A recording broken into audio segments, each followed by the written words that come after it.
What's going on, guys? Welcome back to another War Thunder video. Today we're going to talk briefly about spawn points in realistic tank battles.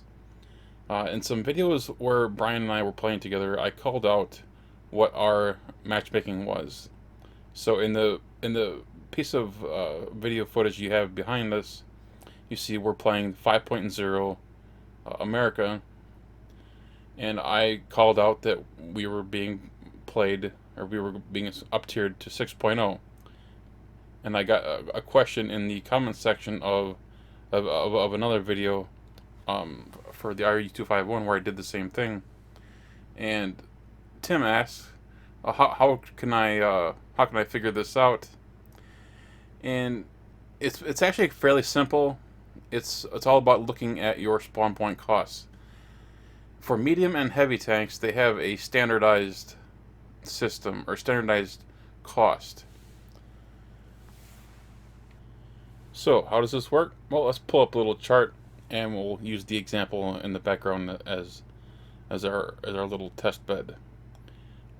Our Cobra King is a 5.0 heavy tank. That is our top BR vehicle. So we look at the chart, we go to 150 for a heavy tank, and we realize we're in a +1, meaning 5.0 plus 1 is 6.0, so we are in a full up tier. Now if we were playing 5.0 in the heavy tank and spawn point cost was 220, that would mean we are top tier. So if our spawn point cost was 180, we would be in a 5.7 battle. If our spawn point cost was 200, we would be in a 5.3 battle. And the same sort of thing goes for medium tanks. You just have the same sort of, it's just a slightly different point system, but it also scales. It doesn't matter if you're playing 5.0, 6.7, 7.7, it doesn't really matter. Now, why doesn't my chart include tank destroyers, light tanks, and SPAA? Because I found there to be too many inconsistencies. And I'll show you one example. Here we have Germany, 6.7. At the time, the M41, when it was introduced, it was 6.7. It has since been reduced to 6.3, but that's a debate for another day. It and the RE251 are both 6.7 tanks, light tanks at that, and you can see they both have two different spawn point costs. Both are fully upgraded, they have the scouting, they have all that sort of stuff. So why do they have different spawn point costs? And I found this to be true of several vehicles, and so for that reason I have decided to omit or leave out all of the other vehicle types from this little chart and only include medium and heavy tanks.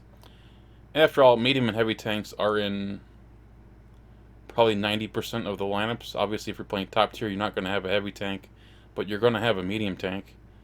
And, well, honestly, even if you are playing top tier, you don't really look at the spawn point cost because you're probably going to be playing 10.0 or 10.3, so it's pretty much irrelevant at that point. But you get the idea. You're going to have a heavy tank or a medium tank in virtually every lineup you play. Now, I would be lying if I were to say that there are no inconsistencies with medium and heavy tanks. Because here we are, this is a perfect example. M46 Tiger, this is my top BR vehicle, medium tank, and the spawn point cost is 110, which is in between the 120 and 100. So why?